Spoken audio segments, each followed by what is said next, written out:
Merci beaucoup. Aujourd'hui, j'ai accompagné l'amicale des femmes de l'OLAC dans les différentes manifestations qu'il organise pour la journée du 8 mars. Aujourd'hui, présentement, nous sommes à l'école Boli Diaw pour soutenir la classe inclusive qui regroupe les élèves avec quelques déficiences visuelles. Je dois dire, j'ai présidé cette cérémonie. J'y ai même assisté, je devrais dire, avec beaucoup d'émotion.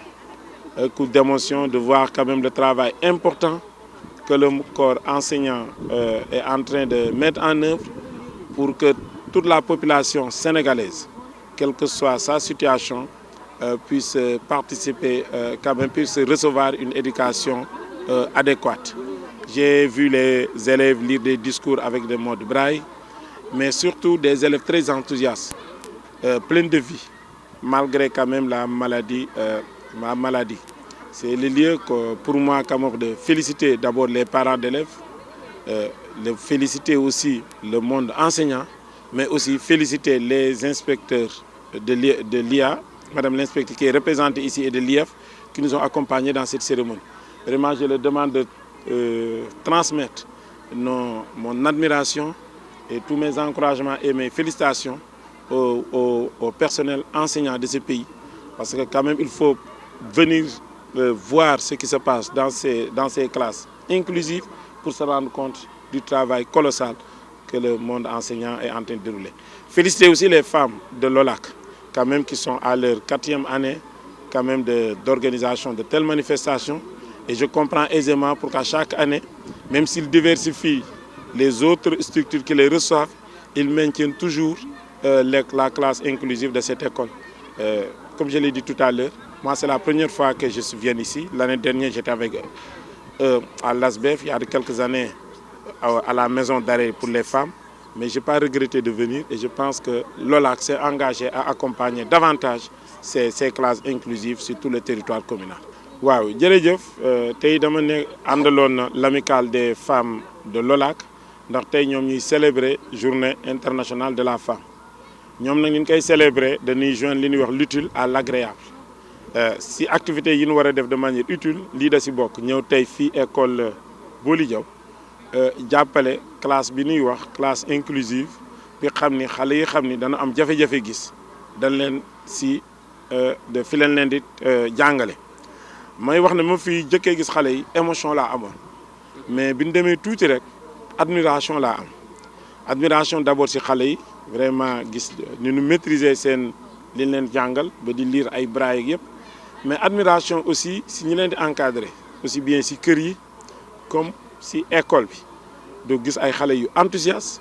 xale yu am plein de joie de vivre gis tam personnel bu am yërmande bu bëgg xale yi moo tax engagé wu naa au nom de l'OLAC que incha allah daan leen gën a accompagner lépp lu leen doon def daan ko jéem a yokk comprendre aussi lu tax jigéenu OLAC yi chaque année su ñuy def di changer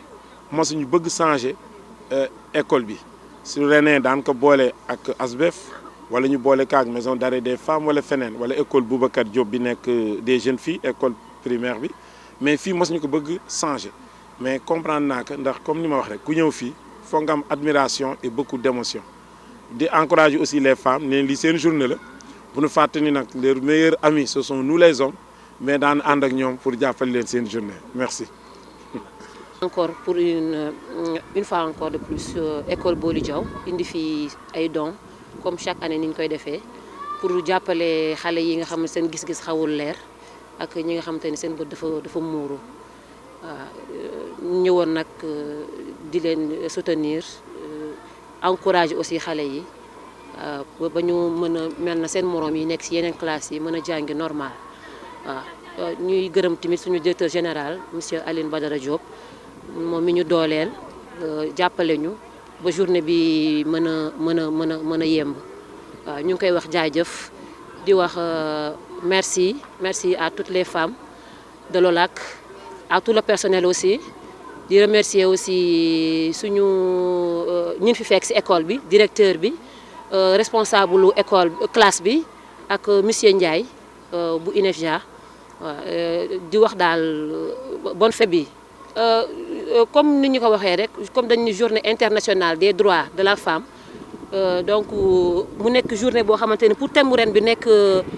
l'égalité